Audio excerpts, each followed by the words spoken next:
girls, this is Aromie here, and welcome back to Reimei. We are here heading to, I believe, the ceremony to see if everything's alright, and then take a few pancakes on a plate. Go outside the dorm and take a seat. The forest is calm and the fragrance of flowers is blown in by the light spring breeze. As my gaze drifts to the shadows of the trees, I catch a glance from time to time of a faint globe of light dancing from one tree to another. Fairies. There are several other ones living here besides Reimei, who help her take care of this place. Hey! And the sound of someone sneaking behind me, I turn around. Morning to you too! Oh, it looks so cute! On my uniform. It's my uniform, right? Then, I believe so. Then I get back to eating my breakfast, not paying him any more mind. Hey, you're Cheryl, right? Don't you think you should apologize for yesterday? What do you mean? You're rather rude leaving without saying anything. Moreover, you could have helped us. I said goodnight. What do you mean I didn't say anything? Perhaps you should ask properly next time. I shut him down and turned back to my breakfast, ignoring him from then on. Well, that's for sure. But the way you acted, I don't think anyone would have the goodness to give you a helping hand. Besides, she was obviously in a hurry. If you would pay a little attention to your surroundings, you would have already realized how much trouble Cheryl and the others have been having the past few days. Like this, the way she reacted is completely understandable. And Laggy, you should seriously quit acting the way you did back then, or at least think things through. I know it's just a habit, but most people won't like that. Man, you're getting lectured by your friends. Laggy grunts and for the first time seems to start thinking about it seriously with furrowed brows. While he is thinking, I finish the last pieces of my meal, get on my feet, and enter the dorm, now waiting for him to finish. Did she seriously leave? Just like that? Yeah, I mean, you were talking, I'm taking my leave. An hour later, the whole of Crystal Rose, except for Rosaline, is standing outside the main building of the academy, waiting for the opening ceremony to start. The gathering students of the normal department pass by us one after the other. None of them miss the opportunity to peek curiously at our group. Some don't even try to contain their excitement and stop near us, chattering and glancing in our direction repeatedly. Wow, that's Crystal Rose! The group is as breathtaking as ever, and they have so many new members. There are some real hotties among the CR girls this year too. I hope some of them will attend classes with us. Why are you two so thrilled? And what is CR? Ah, you're new here, so you don't know about them. You know, CR is it just me, or are we really the center of attention? Unmistakably. No way, we're just standing out a bit because of the different uniform. I don't think so, darling. Those girls there have been giggling about which of us they like most for quite a while now. And that the other group is arguing about whether to try talking with one of us. Well, Crystal Rose is an exclusive class in the school which only a few can enter. And we not only have our own dorm, but also different schedules and uniforms. That's why our special class is well known throughout the whole academy. That sounds troublesome, always being in the center of attention. Nah, it's not. It's not that this intense usually. It's just rare that there are so many of us. Yeah, with beauties like myself. Okay, beauties like yourself. Along with the ladies here, we must be even more eye-catching. That's for sure. Girls, we're always fawning over you. No doubt they'll be all over you even more now. Oh, do I hear some jealousy? Do you like him? We can make this happen. Oh, enough of the flattery, Inju. Sigh. Good for you that you're used to it. I have no idea how to even react to this kind of attention. Yep, being popular out of nowhere sounds hard. Suddenly, the chimes of a bell ring through the air, signaling that the opening ceremony is starting. Don't think it over, just act as usual. I cut them off curtly and start walking off with Tsurugi beside me. The opening ceremony is going smoothly, though most of the CR members are rather tense with so much attention on them. Ugh, I can't see anything. Oh, she looks so cute in her uniform. Come here, little one. Laggy lifts the little girl on his shoulder with ease, a warm smile on her face. He seemed rude at first, but he is actually kind-hearted and helpful. Even though he was nervous, now he doesn't even notice that the girls are whispering about how lovely he is. Tsurugi sits down beside me and nods towards a group of girls who can't take their eyes off Laggy. I look at them and then turn back to watch the red-haired guy. He is a nice guy. Yeah. Say, Cheryl. What is it? Do you like him? I will help you out. I turned to Tsurugi to see a worried expression on his face. You've already talked with the guy named Sin, right? Yeah? What about him? I feel like there's like eyelash under my eye. Or something. That's right. Then maybe you have more success in talking with him than me. He finishes in a whisper as he takes a worried glance at a corner of the gardens. Sin is there, leaning on one of the trees far away from everyone, and it seems like he has no intention of coming any closer. At the beginning, he stayed with us, but it probably became too much for him. I tried keeping him company, but he was really cold towards me. I stand up, patting Tsurugi's shoulder as I walk up to the lonely boy. He is rather pale.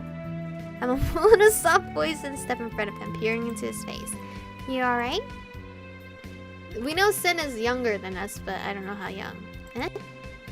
Yeah, I'm alright. After his answer, I keep staring at him without uttering another word. I'm just not used to crowds, or this kind of attention, or extravagant places. I don't make any attempt to console him or start a conversation. I just step beside him and lean my back on the tree too. There is no need to worry, so you don't have to stay. I ignore his statement and keep standing there silently. Sin is confused at first, but doesn't insist. As we stay there in silence, I can feel that he's starting to relax. So you have been here for 3 years now? Yeah. Now that I realize it, hasn't she been staying for 4? Or did she come here? Like they said she came here at 12, but she's 16 right now. So she's been here for 4? And how did you live before that? Traveling. Traveling. That must have been dangerous for you. It was, and at the same time it wasn't. How can that be? He isn't cold towards me, unlike towards Tsurugi. It's possible just... Hello? Hey children, what are you doing here away from everyone else? Miss Tyra, good morning. Morning, and I hope you had a great vacation, Cheryl. I don't know where I went. And who is this beside you? Sin Nightray, one of our new members. I see. Nice to meet you, Sin. I'm Tyra, one of the teachers here. I will make sure you enjoy my classes. The warm smile disappears from Sin's face in a second and is replaced with a cold glare. Sin only replies Miss Tyra's greeting after a long, awkward silence. After that, he grumbles something about returning to the dorm and leaves. What is... Are you okay, Sin? Did it perhaps disturb you or something? No. Seeing as I don't know any more than her, Miss Tyra excuses herself to get back to work. That was weird. I stride back to Tsurugi and sit down beside him. Sin. He's kind of with me, but cool when others appear. Sin kind of looks like us because of the eyes, even though he doesn't know neither me nor them. I sit there deep in thought till the end of the ceremony, where Tsurugi calls out to the CR members, beckoning them to follow us back to the dorm. I stand up and turn, ready to leave with them, but then I feel someone grabbing the collar of my shirt and pulling me backwards. Is that Harui? Spay. Coming back to capture my heart. Like hell you are leaving. Like hell are you leaving? Ugh. I forgot about him. I didn't. Hairyu starts dragging me back with a strong hold on my clothes. The normal department students look on us from afar, laughing or just simply talking about how this year is starting with our usual fights too.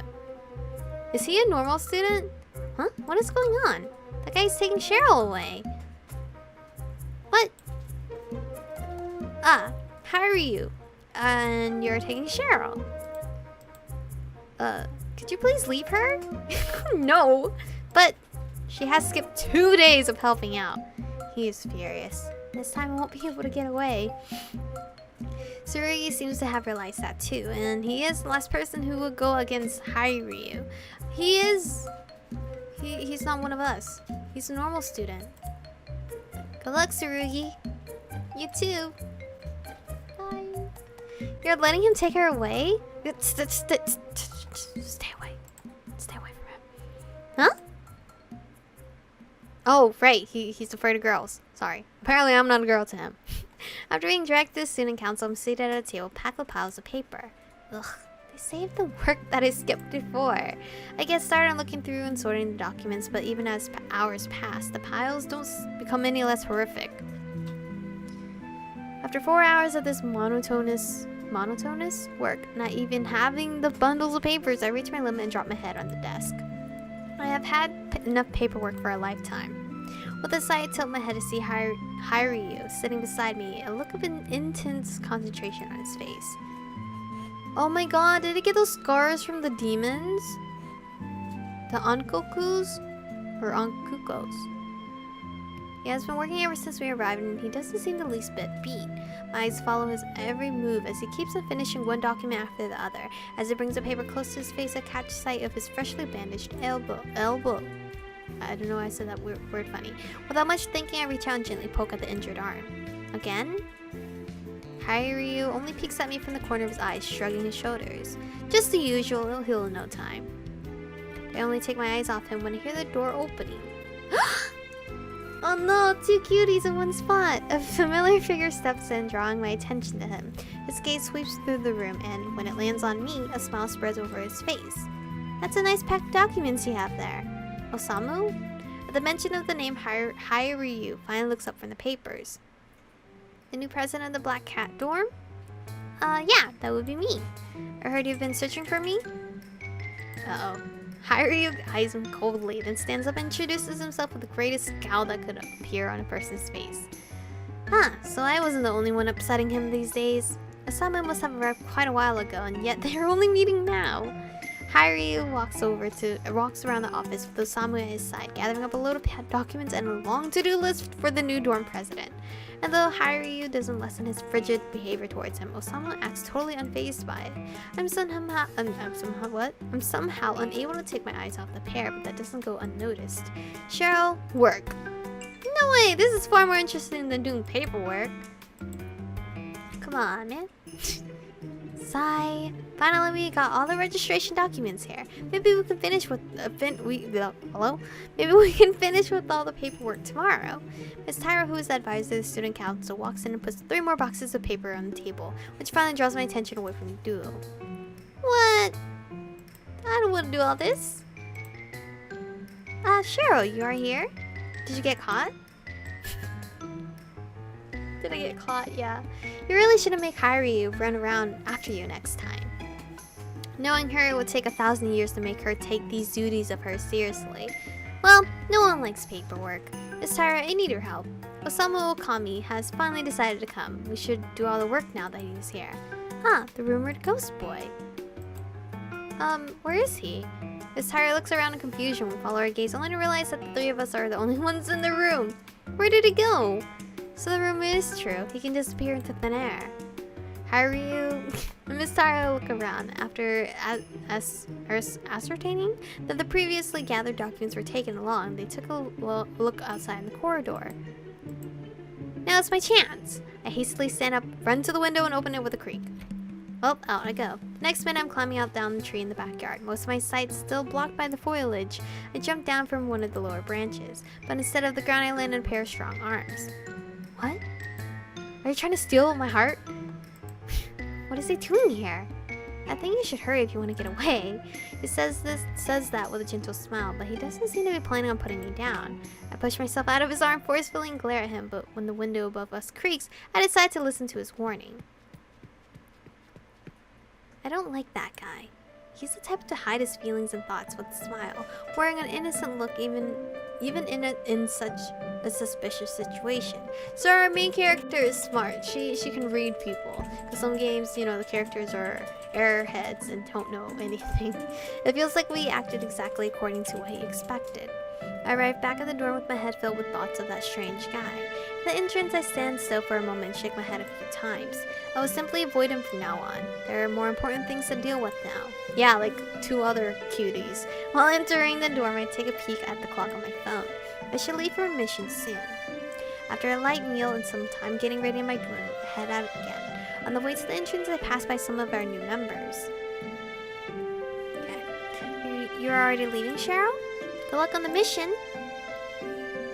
Laggy walks beside them, looking in my direction. As I exit the building, I didn't notice Laggy stopping in his tracks, like he wanted to say something. Cheryl, wait!